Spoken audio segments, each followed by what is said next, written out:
e esses criadores de cães vinham até a clínica para a gente desempenhar muitas cesarianas. Então, eu fiz muitas cesarianas e a partir desse momento surgiu a necessidade de se aprofundar dentro da obstetrícia, neonatologia e reprodução em si. Eu já gostava muito de reprodução na época da graduação. Portanto, o meu trabalho de conclusão de curso, meu TCC, foi sobre reprodução de éguas, tá? Foi a utilização de hormônios para induzir ovulação em égua. Foi uma revisão de literatura que eu fiz. Então, assim, eu já gostava de reprodução, mas não era reprodução de pequenos animais. Né? A reprodução de pequenos animais é algo bem particular em relação a outras espécies. Costumo dizer que é a reprodução mais difícil de se trabalhar, tá? Então, é um desafio bem gostoso. Então, para quem gosta, vale a pena se aprofundar, tá? E falando em reprodução, a gente não pode esquecer da nossa neonatologia, que o fruto da reprodução são os recém-nascidos, são os neonatos, são os filhotes, independente da espécie que você vai trabalhar, tá? Então, tem muita coisa dentro da neonatologia que se parece, mas a neonatologia de cão também é algo bem ímpar, bem singular, tá? A neonatologia é a ciência que estuda os recém-nascidos. Na literatura, a gente encontra algumas adversidades em relação à idade do neonato, né? Nascimento, decretou aí, do nascimento aos 15 dias de vida. Prates 2005 e Soribas 2013 decreta aí que o neonato é até 15 dias de vida, né, do nascimento até 15 dias de vida. O outro autor aí, que é o Krutz e a Mila, 2011 e 2014, fala que o neonato é até os 21 dias de vida. E essa literatura 2015, que é mais recente, que é o Lourenço, fala que é até o 30º dia de vida. Eu gosto muito de trabalhar com 30 dias de vida, do nascimento até os 30 dias de vida. Porque essa fase vão ocorrer muitas coisas que vai diferenciar essa fase da fase pediátrica e da fase adulta, tá? E 30 dias, normalmente, a gente tem canil, trabalha com canil, dá assessoria em canil, é o período que o filhote vai deixar de mamar, é a transição da fase lactacional para a fase da ingestão de uma papinha para ração, né? Então, vai deixar de mamar para começar a ingerir alimento sólido. Então, é justamente ao 30º dia que a gente inicia esse período da desmama. E aí eu gosto de trabalhar o neonato até o 30º dia de vida.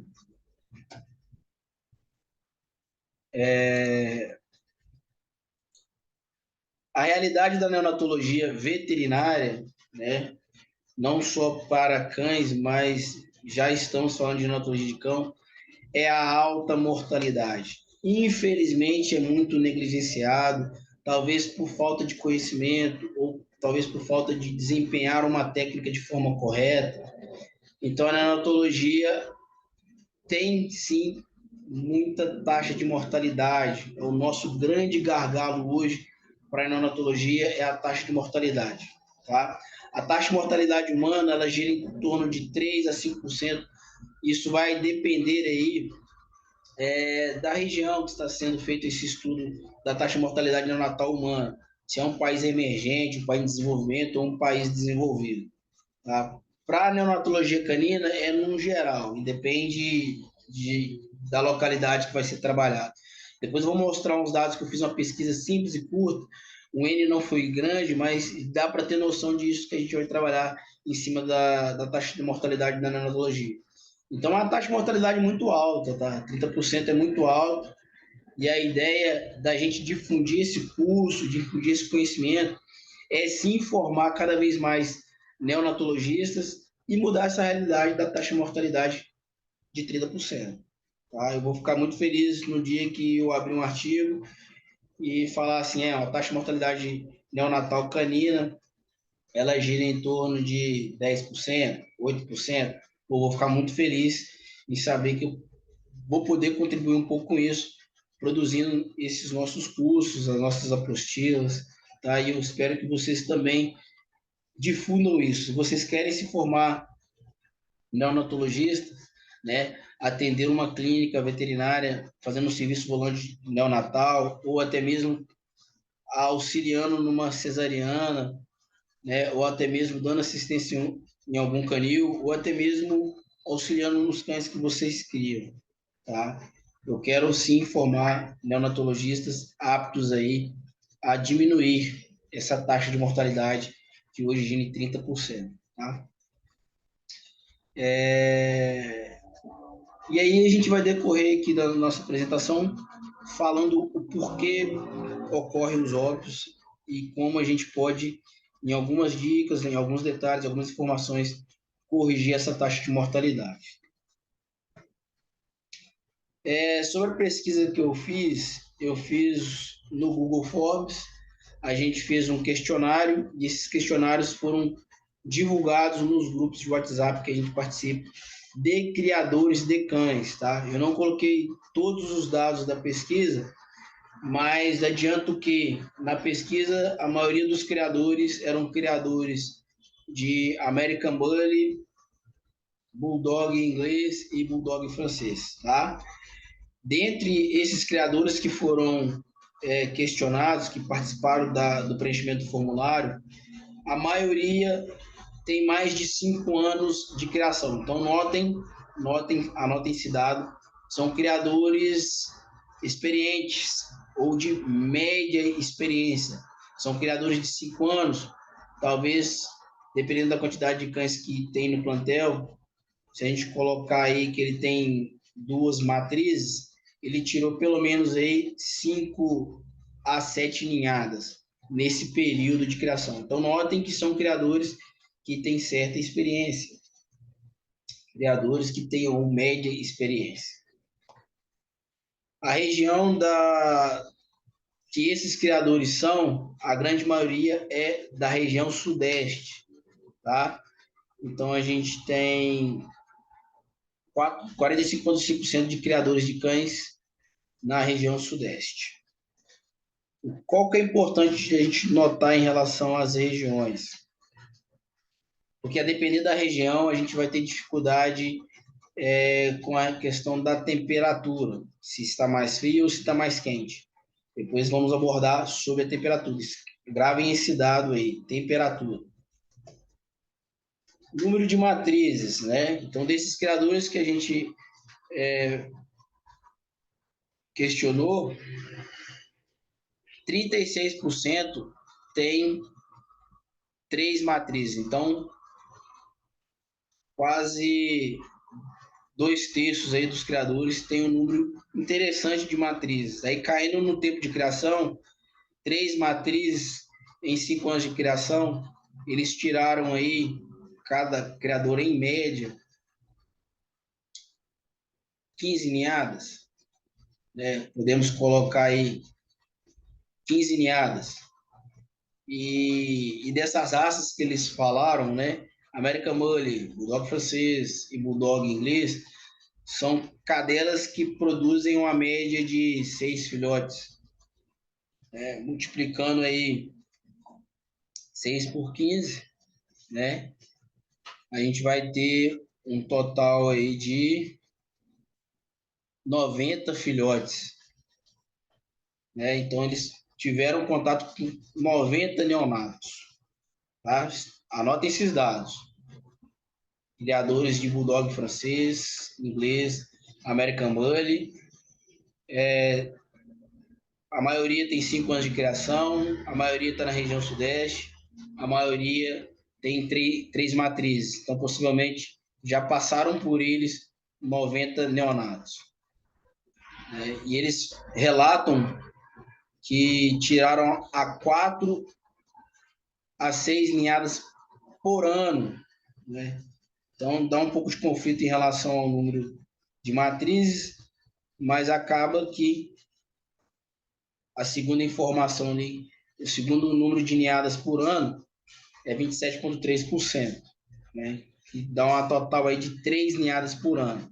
Multiplicando lá pelo nosso dado de 5 anos de criação, a gente cai de novo aí na informação dos 15 Das 15 ninhadas, 90 neonatos.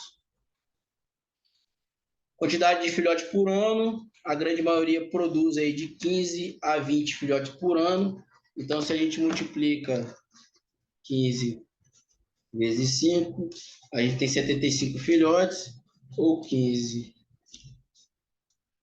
vezes 20.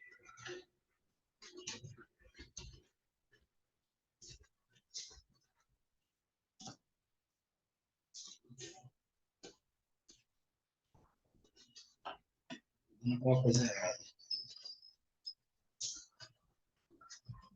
300 filhotes em 5 anos. Então já sobe bastante o número de filhotes. Mas vamos ficar atento às porcentagens para a gente poder concluir essa pesquisa. Mortalidade de filhotes. Eles pedem aí de 1 a 5 filhotes por ano, né? Então, se a gente coloca 5 vezes 5, são 25 filhotes, né? 90 é 100%, 25 vezes 100.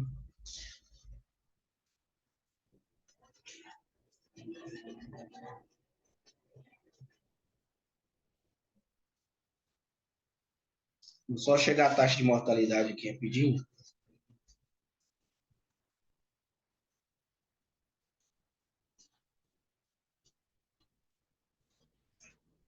A gente tem 27,7% de taxa de mortalidade. Então, com essa pesquisa, a gente bateu na trave daquela informação da literatura que é 30% de mortalidade, né? Então, através dessa pesquisa, eu consegui demonstrar que 27,7% de mortalidade nos plantéis desses criadores, que são criadores experientes ou de média experiência. 27,7% de mortalidade neonatal bate com aquela mortalidade de 30% da literatura. Então, eu quis mostrar com a pesquisa que realmente a literatura está correta. Tá? E é importante para a gente trabalhar essa informação da taxa de mortalidade alta, porque no decorrer da palestra a gente vai mostrar ferramentas para poder corrigir essa taxa de mortalidade, ok? E outra pergunta que a gente fez a eles, se eles tinham dificuldade, né, com o manejo na maternidade, dificuldade com os neonatos, né? Nenhum relatou que sempre tem dificuldade, 18,2% nunca tem dificuldade, e a grande maioria massiva de todos esses criadores, né, 81,8%, tem dificuldade no manejo com neonato. Então é grande essa dificuldade com o manejo com neonatos. E aí, quando a gente pega esses criadores e pergunta se eles conhecem algum médico veterinário neonatologista que pode dar suporte ao canil, eles não conhecem, né? Então, essa é a importância de formar cada vez mais médicos veterinários neonatologistas. A outra pergunta foi se eles conseguem resolver os problemas com neonatos, né? E, novamente, 63%, a grande maioria, às vezes consegue, né? Tem dificuldade em resolver os problemas com neonatos. Finalmente, chegamos à nossa apresentação, tá? E vamos debater um pouco aí sobre os nossos neonatos, tá? E conhecer um pouquinho sobre a neonatologia e aprimorar, para quem já conhece alguma coisa, sobre a neonatologia canina, tá? Então, neonato, do grego, vem do palavra neo, que é novo, e nato é de nascido, né? Então, é o novo nascido, vamos dizer assim. O indivíduo é um indivíduo completamente distinto do indivíduo adulto, os seus sistemas são todos imaturos, a funcionalidade, a fisiologia, o metabolismo é completamente diferente do cão adulto. A gente costuma dizer que é até um ser que nem é um cão, né? O neonato tem tanta particularidades que ele se difere em muito do cão adulto. Então, a terapêutica tem que ser diferente, as condutas em relação a monitoramento de temperatura é diferente, tá? Então, é um serzinho à parte da espécie canina, do canis familiares. Então, a gente tem que tomar e lidar com um cuidado diferente do neonato canino. Não podemos seguir da mesma forma que a gente trata um cão adulto, tá? Então, para as doenças infecto-contagiosas, né, as doenças virais, bacterianas, hemoparasitose, elas não podem ser lidadas com o neonato da mesma forma que são lidadas com o cão adulto, perfeito?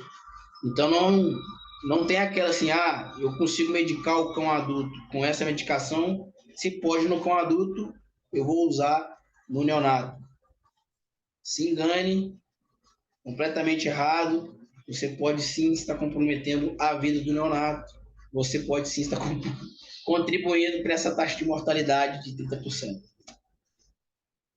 Então, a gente tem uma imaturidade de todos os sistemas. O sistema respiratório ele não funciona do mesmo jeito, tá? Os alvéolos ainda são sacos, eles não se desenvolveram por completo. A termorregulação é totalmente diferente do cão adulto, portanto, eles fazem hipotermia com facilidade. Lembra que a gente vem falando sobre temperatura? Então, a termorregulação do filhote é precária, eles fazem hipotermia com muita facilidade. O sistema cardiovascular é completamente diferente, a começar pela frequência cardíaca, que é mais elevada, fora outras particularidades. O sistema digestório e hepático não consegue digerir todos os nutrientes que um cão adulto consegue digerir, então tem uma funcionalidade toda particular para a digestão do leite, né? Os nutrientes maternos, o leite materno é específico para o neonato, então ele consegue trabalhar muito bem essa questão dos nutrientes do leite da cadela, tá? Outros ingredientes, vamos conversar à parte no decorrer da nossa palestra. Sistema urinário, sistema de filtragem do rim, os glomérulos, não funciona da mesma forma do que um cão adulto. A pele, né? A pele é uma pele mais fina, ela perde temperatura com mais facilidade, ela perde líquido com mais facilidade, ele desidrata com mais facilidade, ela é mais sensível à temperatura, tá? O sistema nervoso é completamente imaturo em desenvolvimento, a percepção do ambiente que o acerca é totalmente diferente do cão adulto, o sistema imune é débil, é deficitário, por isso a importância da mamada do colostro, que é o primeiro leite proveniente da mãe, né, da cadela. Esse leite ele vem rico com imunoglobulinas, as células de defesa. Então, quando a gente fala de imunidade passiva, essa é a imunidade que o neonato adquire da mãe. Ele vai estar por um período protegido pela imunidade que ele adquiriu ao mamar o colostro, tá? E aí a gente tem que ficar atento à questão das janelas imunológicas, que é quando essa imunidade passiva começa a cair, essa imunidade que ele adquire do colostro começa a cair, e aí ele começa a ficar desprotegido. E aí tem que produzir sua própria imunidade. E aí cai naquele assunto de primovacinação, que é um outro assunto que a gente não vai abordar nesse tema de neonatologia. É um assunto para outras oportunidades.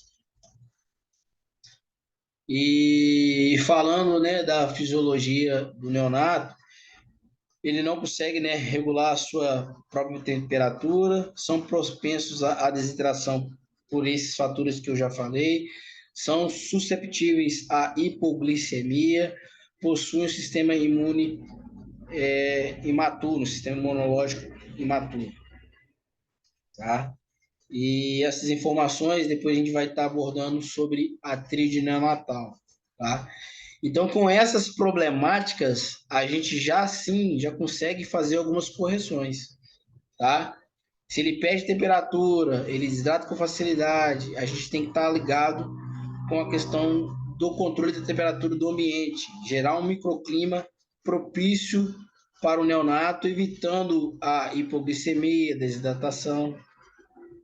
Então, a gente tem que ter uma fonte de calor. Essa fonte de calor pode ser uma incubadora, ela pode ser uma lâmpada incandescente, uma de 70 watts, tá? Mas a melhor estratégia são as incubadoras, tá? Principalmente quando a gente vai lidar com neonato prematuro. O ambiente precisa ter uma umidade controlada, tá? Dentro dos parâmetros ideais. A gente vai estar debatendo sobre os parâmetros ideais para o neonato. Deve se alimentar a cada 2 horas. Essa alimentação não é papinha, não é ração, não é qualquer leite, tá? Vamos debater sobre. Devemos manipular sempre o neonato de luva. E o ambiente deve estar sempre higienizado. Por quê? A gente abordou que o sistema imune é imaturo, né? Então, se a gente não toma esse cuidado com higiene e utilização de luvas descartáveis, a gente pode estar levando bactéria do ambiente, bactérias de outros locais para esse neonato. E eles fazem sepsis com muita facilidade. E aí, se a gente puder evitar com esse pequeno detalhe, que é a utilização de luva, contaminação cruzada, pô, o fácil, vamos usar luvas, tá? Eu gosto sempre de bater na tecla da utilização de luvas, ok?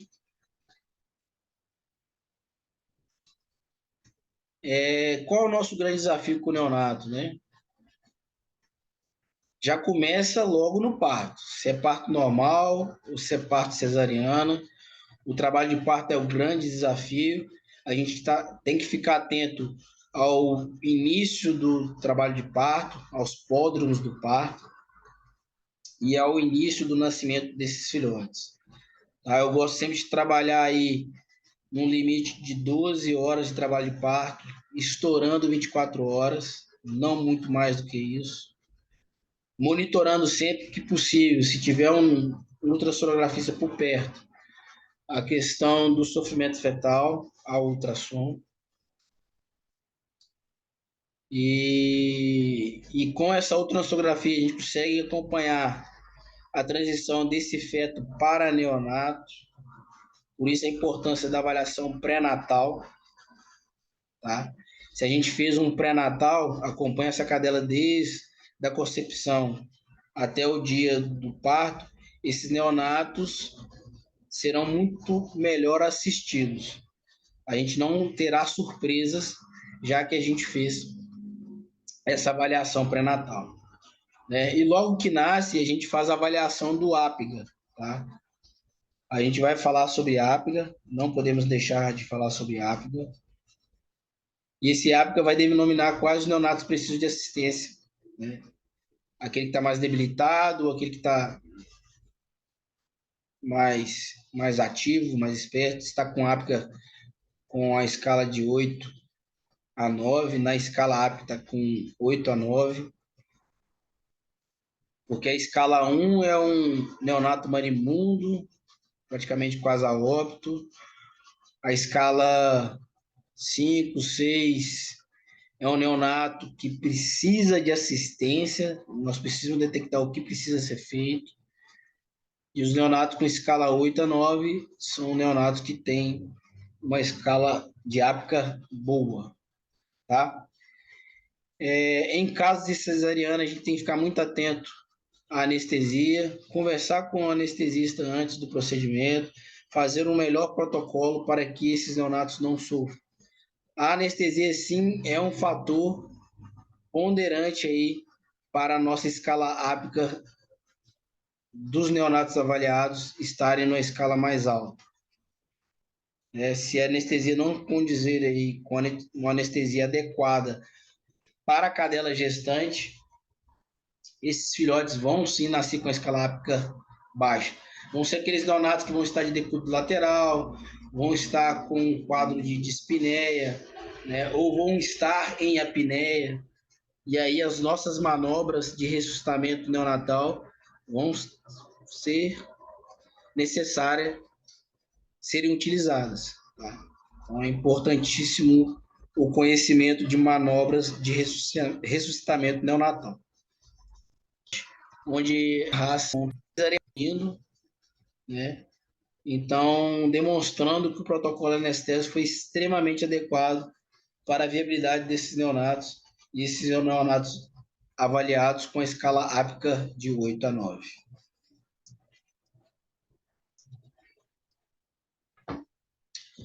E aí, quando a gente faz o acompanhamento neonatal, a gente costuma ter em mãos uma tabela para denominar quais são aqueles neonatos que estão à escala baixa, escala alta, identificamos eles e a gente consegue dar andamento à nossa conduta com aqueles neonatos, já que a gente tem informação.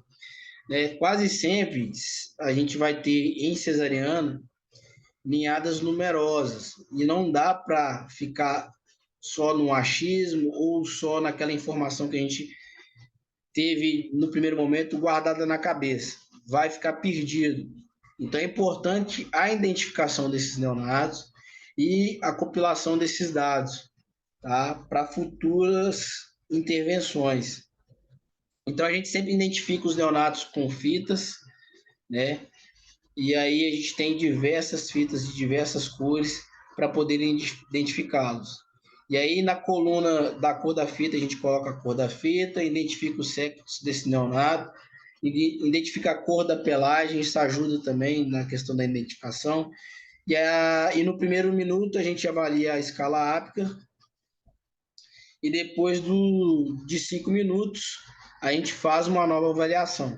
Todo aquele neonato que nasceu com a escala APGAR mais baixa, após 5 minutos, ele tem que estar com a escala entre 8 a 10. Caso não, a gente tem que pensar em intervenção. Ou uma manobra de ressuscitamento, ou administração de algum fármaco, tá? Porque se não intervir, vai morrer. Eu já vi por diversas vezes filhotes saírem de cesariana e ficarem no canto da mesa do centro cirúrgico, debaixo do ar-condicionado, sem mesmo ter um tapete higiênico para apoiá-los. Normalmente eles vão estar numa mesa de alumínio, de inox, uma mesa já fria, com o ar-condicionado da sala. Imagina o caos, já que esse neonato a gente sabe que ele é naturalmente hipotérmico, a termorregulação dele é deficitária. Então, se ele sai de dentro do útero com um protocolo anestésico que não foi adequado, vai para uma mesa de inox fria com o ar-condicionado ligado, o que a gente vai estar contribuindo para a nossa taxa de mortalidade de 30%. Então, essas informações são preciosas para que não cometam erros e não deixem que colegas cometam esse erro. Tá? Assim que avaliar a escala APGAR, esses filhotes eles têm que estar em um ambiente já com a temperatura regulada. Não pode ser na mesa de inox. Ou vai ser na incubadora, ou vai ser na caixa organizadora com a luz incandescente, tá? No pior dos cenários, um tapete térmico, tá? Tapete térmico não é legal, tá, gente? E nem luva com água aquecida no micro-ondas.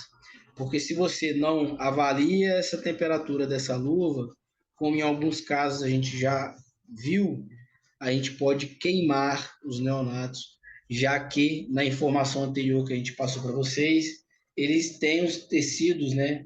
O sistema tegumentar mais frágil, diferente do cão adulto. Então, as queimaduras são mais fáceis, eles são mais propensos a queimadura, principalmente nesses ambientes que não são controlados de uma forma adequada. Tapete, luva, tá? A incubadora é o melhor dos cenários. Então, nessa tabela que a gente colocou, o filhote de fita rosa, que é uma fêmea e tem a pelagem branca, ele apresentou uma escala APGAR de 7, tá? Ao nascimento. Pode ser por alguma afecção? Pode ser por alguma afecção. Uma doença pré-existente que a mãe tem? Pode ser, tem alguns casos que ocorrem. Tá? Mas na maioria das vezes, quando a gente tem uma doença já pré-existente, vão ser todos os neonatos que vão apresentar essa variação na escala APGAR ao nascimento, no primeiro minuto. E aí foi pontual essa fêmea de fita rosa, apresentar a escala rápida 7 e após 5 minutos ela deveria apresentar uma escala 10. Não apresentou, ela apresentou 8. Né? O que a gente pode avaliar? Usar o nosso glicosímetro. Na avaliação do glicosímetro, detectamos que ela possuía hipoglicemia, intervimos com a administração de glicose, fizemos uma reanimação e utilizando o ambu neonatal.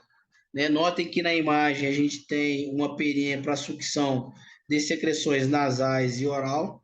Então a gente drena todo o líquido possível da cavidade nasal oral, flexiona bastante esse filhote para estimulá-lo a respirar, seca por completo e se ele apresenta uma mucosa mais roxinha, né, denotando uma hipóxia, uma hipoxemia, a gente tem que intervir com o ambu. Né? Se ele não está oxigenando, é porque ele não está respirando de forma adequada. Não é porque está faltando oxigênio. Comumente as pessoas fazem isso. Quem não tem experiência com neonato. Ele está com a mucosa roxa, ele está com hipóxia, né? Está com hipoxemia, mete um oxigênio puro, e aí esse oxigênio puro vai fazer uma oxidação e a gente vai ter um problemão em mãos.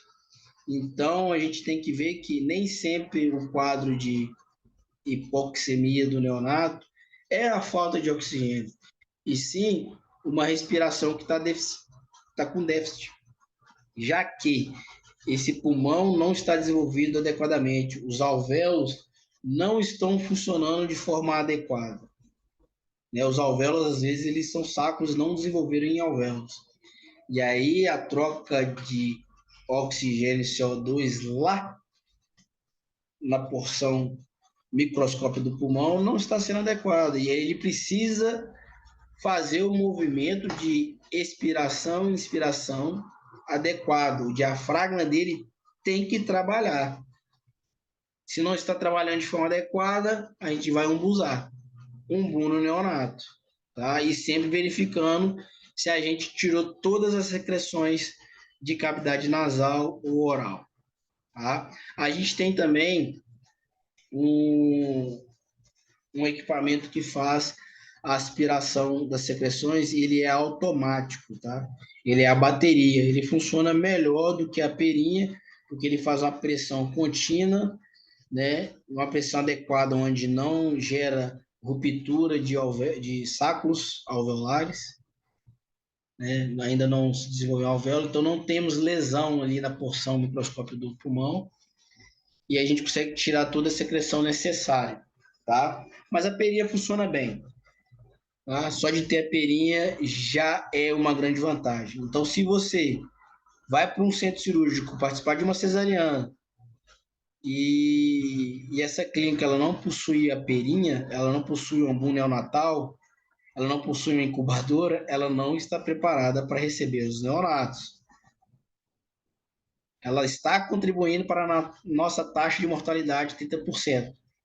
Vamos ter senso crítico, vamos conversar com os colegas, vamos disseminar o conhecimento, vamos disseminar a informação para que essa nossa taxa de mortalidade de 30% se reverta. Eu sei que a maioria esmagadora das clínicas não prestam de forma adequada o serviço de neonatologia. A gente vê ainda muito colega colocando neonatos em decúbito lateral, com mucosa com coloração alterada, neonatos prematuros e fazendo foto e divulgando nas redes sociais. Se vocês forem nas redes sociais de alguns estabelecimentos, né, podem procurar, vocês vão achar com facilidade. Com facilidade, não é hipocrisia minha. Tá? Mesmo porque eu tenho uma coletânea de imagens que eu printo todas, guardo todas, só não posso divulgar para não denegrir a imagem de colegas. Mas sim, não estão olhando com um olhar atento, cauteloso e com zelo para os nossos neonatos. Tá? Então, a ideia do meu curso, a ideia do aulão é implantar essa sementinha da neonatologia em vocês e que possam ter sensos críticos, e ao notarem esse problema, ligar a luzinha vermelha de alerta, ó, colega, vamos contribuir para que essa taxa de mortalidade 30% melhore. Ok? Continuando aí na parte de desafios dos neonatos, eu acabei falando muita coisa, me alonguei muito nesses slides, que é um assunto que eu gosto, é um assunto que eu fico um pouco revoltado quando eu vejo coisa errada. A gente quer sim corrigir esses problemas.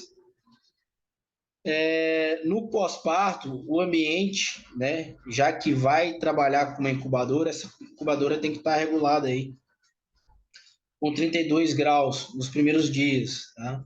Então, o neonato não faz termorregulação adequada. Necessita do controle do calor do ambiente. Calor e umidade. Tá? Calor e umidade. Eu sempre tenho na maleta de atendimento neonatal o termômetro, onde ele faz a avaliação da temperatura do ambiente e faz a avaliação também da umidade relativa do ar. Tá? Se não estiver adequado, a gente tem que regular, tá bom? Tem que regular. A umidade nos primeiros dias de vida, ela vai gerar em torno de 55% a 60%. E a temperatura na primeira semana, ela tem que estar de 30% a 32%. Passada a primeira semana, vai aumentando e vai regulando de acordo com a necessidade, à medida que esses filhotes vão avançando em relação às semanas de vida, tá? Então, não podemos deixar para sempre a temperatura em 32 graus. O manejo tem que ser extremamente adequado, higiene, manuseio, né? Os cuidados com o coto umbilical, e aí esses cuidados, eles já saem já para aquela questão de quem tem o serviço de neonatologia na clínica, ou uma maternidade, ou um canil. Tá? Então, se você vai prestar o serviço de neonatologista, né, fugindo já o assunto que a gente estava falando só de centro cirúrgico com neonato no pós-cesariano. Né?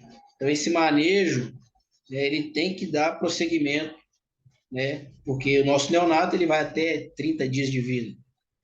Então, a preocupação com higiene, manuseio, cuidado com o cordão umbilical tem que ser observado aí com cuidado, com muita cautela, tá?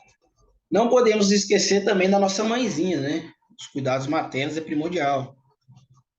E a gente encontra, se esbarra com frequência com problemas nas glândulas mamárias, né? Glândula mamária compreende o sistema reprodutor, temos que sim avaliar as glândulas mamárias das cadelas, né? No meu Instagram, @drviniciusribeiro.vet, temos diversas postagens sobre glândulas mamárias, período lactacional, sobre o colostro. Então, se puder ir lá, nos seguir, eu vou ficar extremamente agradecido. Puder comentar nossas postagens, curtir as nossas postagens, compartilhar as nossas postagens. Isso me estimula cada vez mais a gente produzir conteúdos interessantes dentro da neonatologia. Tá? Vamos abraçar a ideia da neonatologia, né? Vamos levantar essa bandeira e disseminar aí o conhecimento a todos. A alimentação do neonato ela tem que ser, sim, exclusivamente de leite. Então, quando a gente tem a galactia, a falta de leite, aí a gente tem que pensar no aleitamento artificial. E a gente pode falar mais para frente sobre aleitamento artificial. Leite tóxico nada mais é do que uma mastite subclínica, né? Para quem tem contato e convive com fazenda produtora de leite, né? Gado leiteiro, possivelmente já escutou falar ou já estudou sobre mastite subclínica e mastite clínica. Sim, nossas cadelas também têm mastite subclínica e mastite clínica. Mastite clínica é aquela que a gente vê aos olhos que a cadela está com a glândula mamária comprometida, né? E quando é subclínica, a gente não vê. A gente vai ver o problema apresentado, né, nos neonatos. A gente vai ver o reflexo do problema da mastite subclínica no neonato. É um neonato que tem uma diarreia, é um neonato que está mamando leite e não ganha peso, né? Às vezes nem é só um neonato, é a ninhada inteira está comprometida. Então, leite tóxico é nada mais do que a mastite subclínica. Devemos ficar extremamente atentos ao leite tóxico, tá? É muito comum. Já atendi por diversas vezes cadelas com leite tóxico.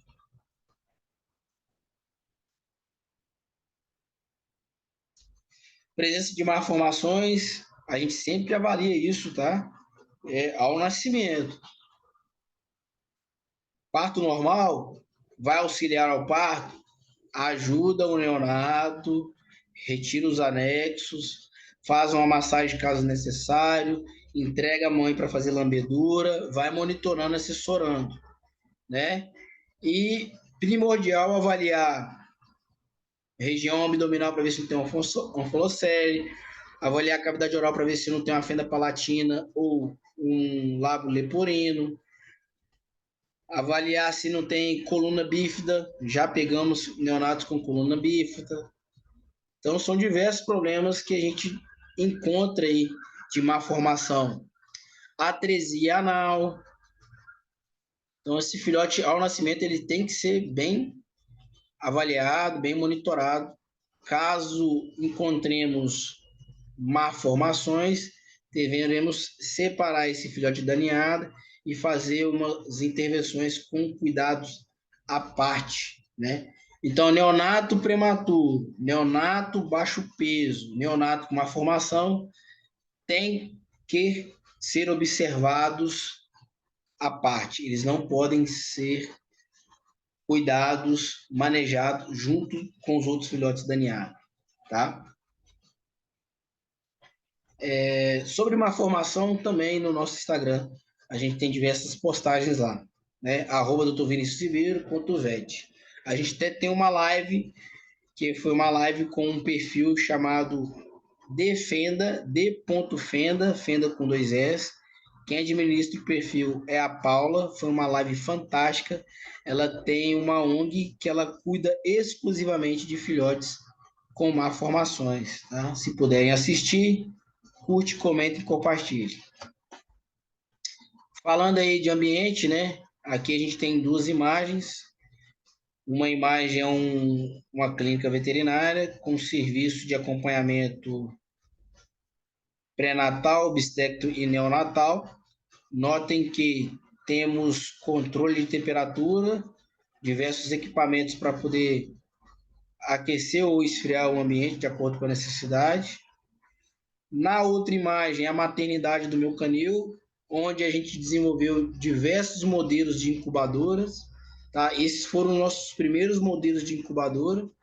A gente possuía incubadoras para poder tratar de 1 ou 2 filhotes, incubadoras para cuidar da ninhada inteira.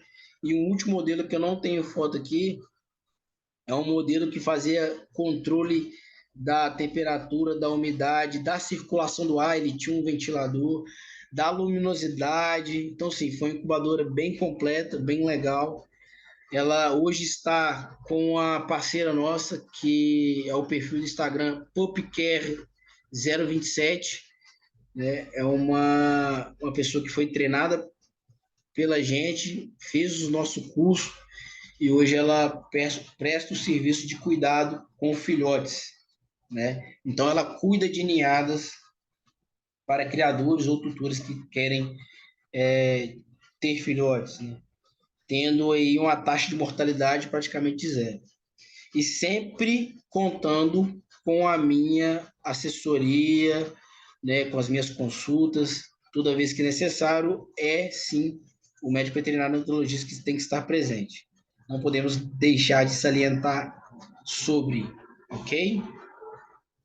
É exclusivo do médico veterinário, tá? Sobre a pesagem diária auxilia no diagnóstico precoce de problemas, né? Então, lá naquela primeira tabela que a gente fez de nascimento, além da escala rápida, todas aquelas anotações, tem uma outra tabela que a gente tem a coluna de peso, tá? E essa coluna de peso, ela é diariamente ou até mesmo 2, 3, 4 vezes por dia monitorado, né? A gente sempre orienta de pesar os neonatos após a mamada. Se der, a gente orienta de pesar antes de mamar e pesar depois de mamar. Então, toda vez que for mamar, pesa antes e depois, a gente consegue ter um monitoramento de quanto de peso esse neonato está ganhando, tá? Nas primeiras horas de vida, é bem comum o neonato perder 10%, tá? Então, você vai pesar um neonato aí que está com 100 gramas ao nascimento, cesariana ou parto normal, nas próximas 24 horas, se você pesar novamente, mesmo ele tendo mamado colostro, ou ter tido outras mamadas, você vai pesar, ele vai estar com 90 gramas. Se acontecer, não estou dizendo que acontece sempre, se acontecer, normal, 10%, tá? Nas primeiras 24 horas. E após as próximas 24 horas, ele tem que ganhar peso, tá? Ele vai ganhar de 5 a 10% de peso por dia. Se isso não estiver ocorrendo, a gente tem um problema. E aí a gente tem que diagnosticar e fazer uma intervenção terapêutica. Tá? Então, diariamente, o filhote vai ganhar de 5 a 10% do seu peso vivo. Então, se ele tem 100 gramas, amanhã ele tem que estar com 110, e aí por aí vai, ele vai aumentando o peso 5 a 10% de forma exponencial. Então, na tabela, né, na coluna peso, tem que anotar. Toda vez que pesar, tem que anotar. Porque a gente depois consegue fazer um gráfico de crescimento, fazer um gráfico de ganho de peso. Se esse gráfico estiver caindo, é problema. Com esse videozinho, ó, um aparato ali, um aquecedor elétrico, ele é de tomada, e a gente consegue manter o ambiente onde a gente está fazendo. Tem um demonstrador mostrando que ele mantém a temperatura a 32 graus. Tá? Ele vai aquecer até 32 graus. E não deixando de utilizar o nosso termoigrômetro do lado. Na imagem não mostra, mas a gente sempre deixa na sala, ou próximo ali aos neonatos que estão sendo manipulados, o nosso termoigrômetro, que ele vai estar avaliando a temperatura e a umidade. A nossa umidade ela tem que estar em torno de 55 a 60 graus, ok? Casos clínicos. Iremos abordar casos clínicos, sim, vamos falar um pouco de casos clínicos, mas no meu curso online, na plataforma Hotmart, tem bastante caso clínico. Um dos grandes diferenciais dos meus cursos de neonatologia é sim os casos clínicos. Né? Nesses anos todos de experiência, a gente tem muitos casos clínicos. Um cálculo rápido que a gente fez da última vez foi em meados do ano passado. A gente já tinha feito mais de 2.000 cesarianas, tá? Desde os primórdios lá, de quando eu fundei a Continental Pet, que eu comecei a trabalhar com reprodução obstetrícia e neonatologia.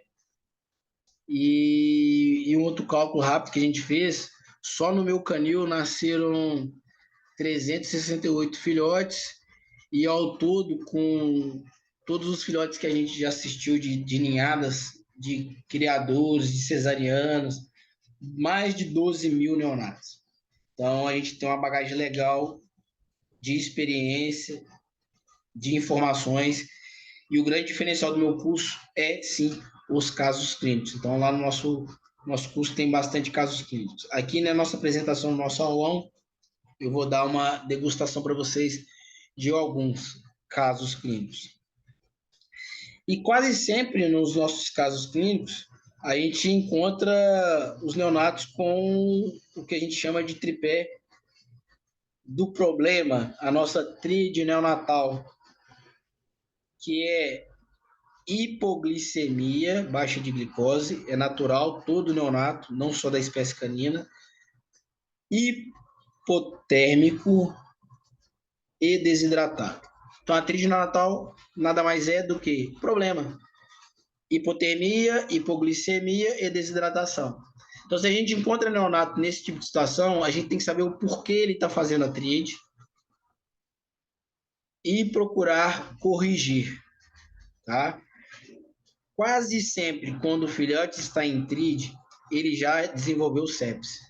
Já que ele tem o sistema imune imaturo, se ele apresenta um problema pontual, mesmo que esse problema seja um problema simples, ele vai evoluir para sepse, demonstrando para a gente a tríade neonatal e rapidamente, se não intervir dentro das 24, 48 horas, ele vai vir a óbito. Então, a nossa dificuldade de trabalhar com o neonato é não diagnosticar de forma precoce os problemas, porque em 24, 48 horas, sim, ele pode vir a óbito. Então, a gente tem que estar atento a todo momento, tem que ter as anotações, tem que ter acompanhamento de peso, tem que fazer a avaliação da escala APGAR. Depois dessas primeiras avaliações, não se chama escala APGAR, né? É uma avaliação neurológica que a gente faz, uma avaliação de neonato. E se a gente observar um problema, alguma alteração, tem que intervir logo, não pode aguardar. Não pode falar assim, ele vai melhorar por si só. Neonato não melhora por si só. Se está apresentando problema, temos que intervir, tá? Então, essa nossa tríade neonatal é um grande problema. Você quer ver um problema simples que pode evoluir para tríade neonatal, sepse e óbito? Se você está amamentando um neonato na mamadeira, aleitamento artificial, esse leite não é adequado,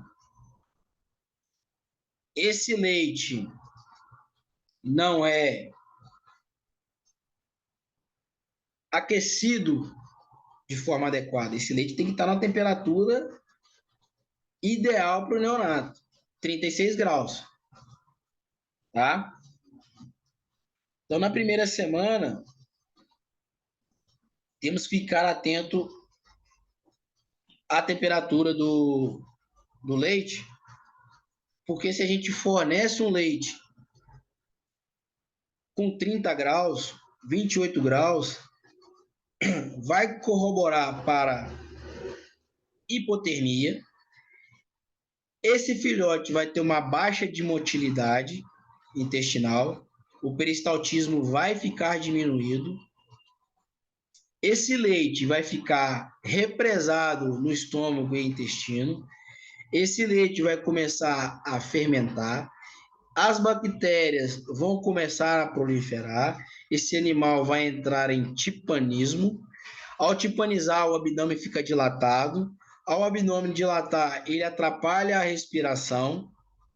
Ao atrapalhar a respiração, esse neonato já está com a tríade neonatal gritando, ele está hipoglicêmico, ele não consegue amamentar mais porque ele está timpanizado, a temperatura está baixa porque ele já está entrando em sepse, ele está hipoglicêmico, ele está perdendo temperatura, que a termorregulação não é adequada.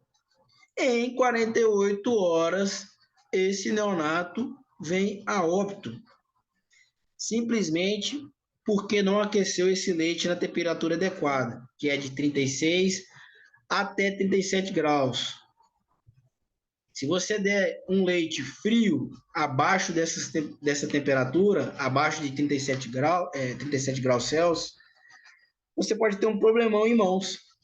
E se você estiver cuidando não só de um neonato, de uma ninhada inteira, você tem uma grande bomba na mão. Então, notem que detalhes são primordiais para salvar vidas. A intervenção rápida é primordial para diminuir a taxa de mortalidade neonatal. Tá bom? Só um momentinho aqui. Ana, o telefone está tocando, acho que as crianças estão ligando à escola.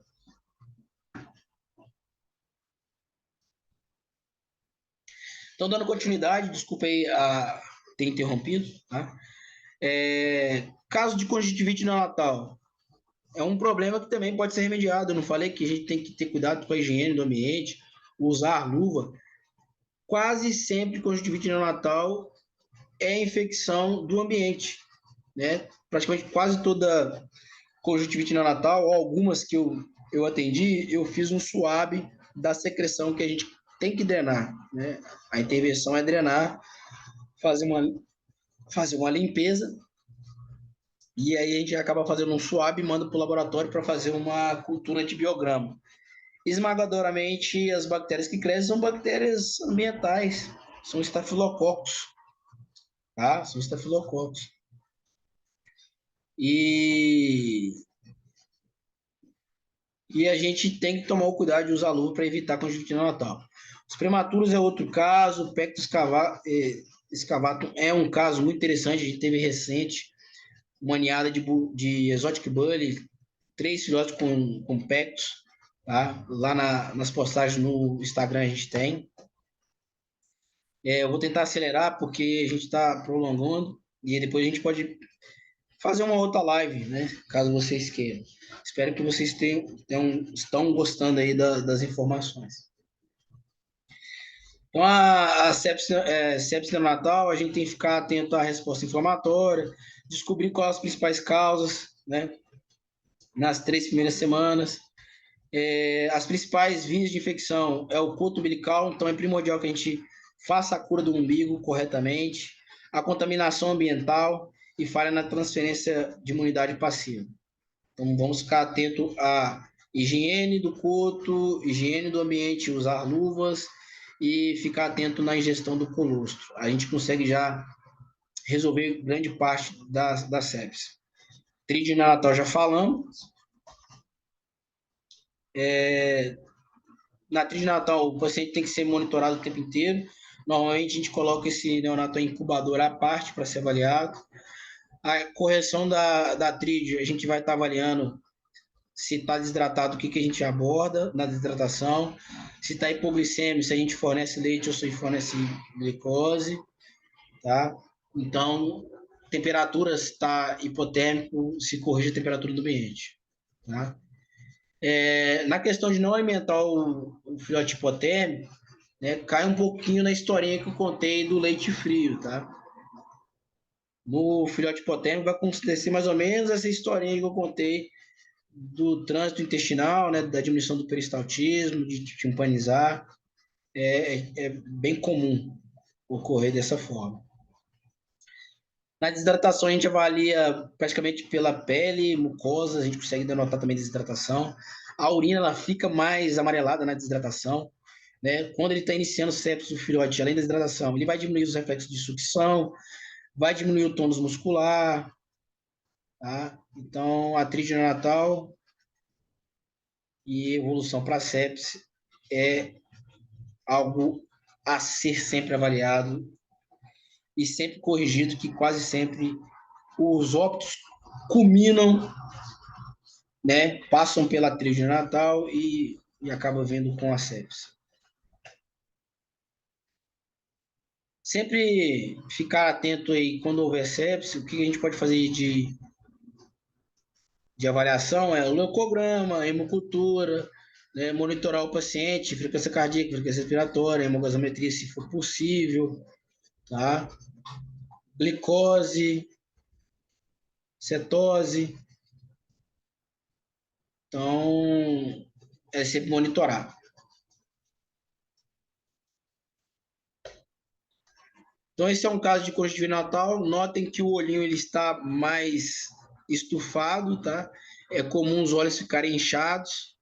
É a primeira coisa que o criador entra em contato.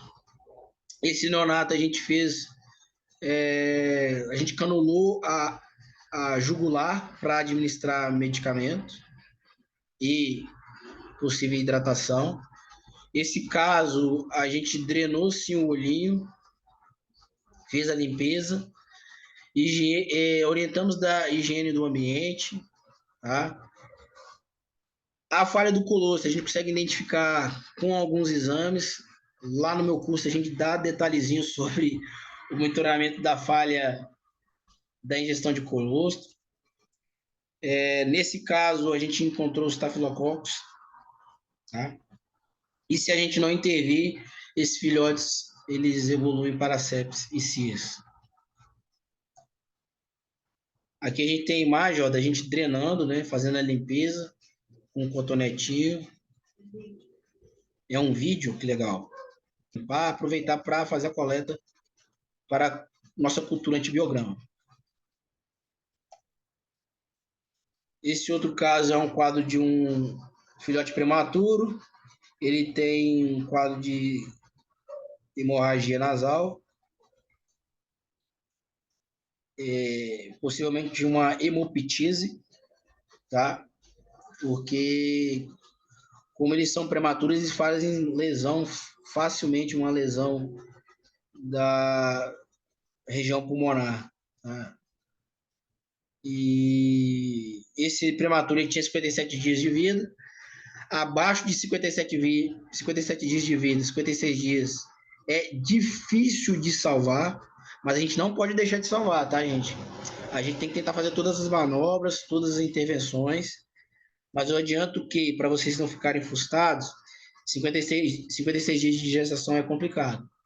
57 dias é mais fácil. E a gente consegue avaliar a prematuridade do neonato, logo que ele nasce.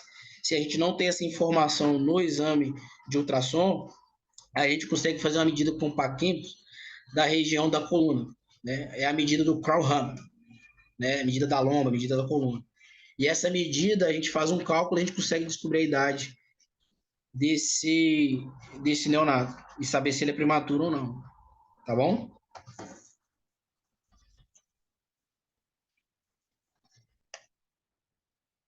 Então, o prematuro, ó, ele fica de decúbito lateral, ele não se movimenta, ele não faz grunhidos, não vocaliza de forma adequada, tá? Isso vale tanto para prematuros, tanto quanto neonatos que nasceram com a escala ápica baixa, né? Ou para um protocolo anestésico não adequado, ou para um parto normal muito demorado. Então, vocês vão encontrar neonatos assim, decúbito lateral, sem se movimentar, sem vocalizar. Por isso que eu falo, se você visitar algumas redes sociais, você vai ver muita foto, muito cesariano de situações como essa, tá? Então, no atendimento prematuro, a gente tem que ter senso crítico, estar preparado, avaliar todos esses parâmetros que a gente andou falando, né? E ter como intervir para tentar salvar. Né? Não podemos deixar de tentar. Tá? Se a gente tentar e virar óbito, não podemos ficar frustrados. Então, o prematuro ele tem que alimentar via sonda, ele não faz sucção, o reflexo de sucção ou não existe ou é fraco. A gente tem que ter um banco de leite. Na nossa postagem no Instagram, a gente tem lá sobre o banco de colostro, né? Se não tiver o colostro da mãe e não tiver o banco de colostro, existe empresa que vende um colostro artificial. Fantástico, tá? A gente já usou por diversas vezes e a gente tem tido bons resultados.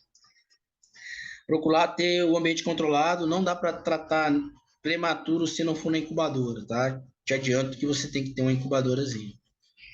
E monitoramento sempre, sempre, sempre, hora após hora, dia após dia, até ele ficar forte e salvar. A gente já conseguiu salvar bastante prematuros, tá, gente?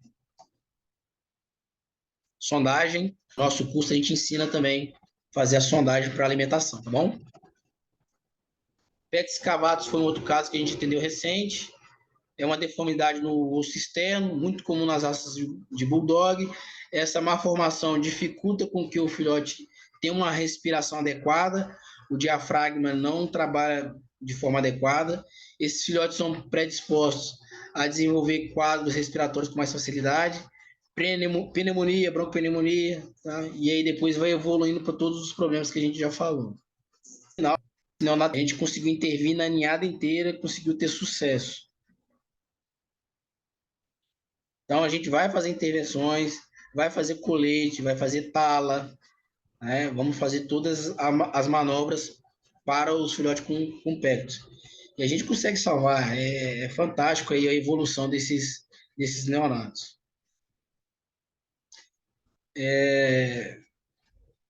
O que podemos, não, o que não podemos esquecer. Não é normal o neonato morrer. Já falamos no decorrer da palestra. Temos que ter, temos que ter olhos atentos para saber como está o ambiente, como está de equipamento, como está de medicamentos para terapêutico do neonato. Estamos preparados para receber o neonato? É a interrogação que vocês têm que fazer. Aquele estabelecimento está preparado para receber o neonato? Né? Então, tenham sempre essa interrogação. Não é normal o neonato morrer, gente, não é. Mesmo que ocorra alguma afecção, mesmo que ele nasça com uma escala ápica baixa, se não fizer intervenções corretas, se não seguir conforme manda a literatura e a nossa experiência com a prática, sim, vamos ter o óbito. Né? Se negligenciar todo o processo, sim, teremos o óbito. Agora, se agirmos de forma correta, com conhecimento, a gente consegue ter sucesso. E sim, enfatizando novamente, diminuir a nossa taxa de mortalidade neonatal. Obrigado a todos. Eu acho que estendi um pouco do tempo. Estava programado para fazer 1 hora e meia, né? Obrigado por todos aqueles que ficaram presentes aqui, tá? Assistindo a nossa aula, o nosso aulão, tá? Muito obrigado por vocês terem participado. Espero que vocês difundam a neonatologia para os amigos, divulguem, tá? Espero que vocês sigam aí as minhas redes sociais. Vou ficar extremamente agradecido, tá? Qualquer dúvida, pode me chamar tanto no meu Instagram, no e-mail, tá? Eu sou uma pessoa de fácil acesso, eu não sou chato, tá? Espero que não sou chato. Sou um cara legal. Podem me procurar, tá? A Ana que está me auxiliando aqui, minha auxiliar master, falou que tem uma pergunta, deixa eu abrir aqui.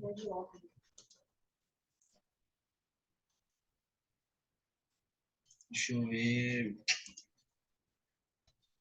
Ao chat, abre, achei. Vamos lá.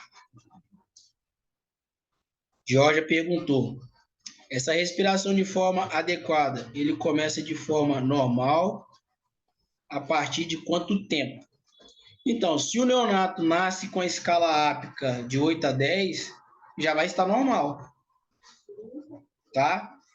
O que atrapalha o neonato respirar de forma normal é a obstrução das vias aéreas. Se a gente não drenar de forma adequada os líquidos de cavidade nasal e oral, sim teremos uma respiração comprometida.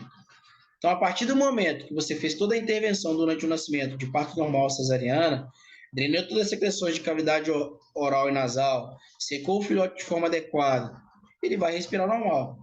Caso você fez toda essa avaliação, toda essa manobra, e na sua avaliação você denota algo de diferente, uma mucosa diferente, alguma coisa diferente, e a respiração não está normal, aí a gente tem que intervir. Aí temos que fazer a intervenção, tá? Então, essa respiração normal, ela tem que estar presente desde a hora que nasce. Se não está, problema. E aí o problema a gente tem que procurar resolver. Tá bom? Espero que tenha respondido, entendeu? Obrigado aí pela presença, tá? Obrigado pelas perguntas. Fazer um merchan rápido. Esse aqui é o meu manual, gente. A gente tem um manual de neonatologia. Bacana esse manual, tá? Ele tem em PDF. Você consegue ir lá no meu Instagram, @drviniciusribeiro.vet. Vai lá no meu Linktree, acessa. Você consegue, através da plataforma Hotmart, adquirir o manual de neonatologia. Consegue também o curso online de neonatologia, que é muito mais completo que essa aula. Chama no direct, fala que assistiu a nossa aula, pede o cupom de 20%. Eu vou pedir a Ana Lúcia, que é a minha assessora aqui, ela também cuida das redes sociais, gerar o cupom de desconto, caso vocês queiram adquirir manual ou o nosso curso. O manual impresso, né, você não encontra lá. Se você quiser o impresso, me chama no direct do Instagram, Dr. Vinícius, me chama no direct, passa o endereço, a gente vai passar a forma de pagamento, a gente manda para vocês no mesmo preço que está lá, tá? No Hotmart, sem incluso o custo do frete. Eu vou te mandar o manual impresso, todo bonitão, bem ilustrado, tá? Sem frete, tá bom? Espero que tenham gostado. Uma boa noite para vocês. Até o próximo aulão ou até o próximo curso. E sigam aí difundindo a neonatologia, que eu acho que vai ser bem legal a gente, no futuro, encontrar colegas neonatologistas por aí. Grande abraço, tchau, tchau.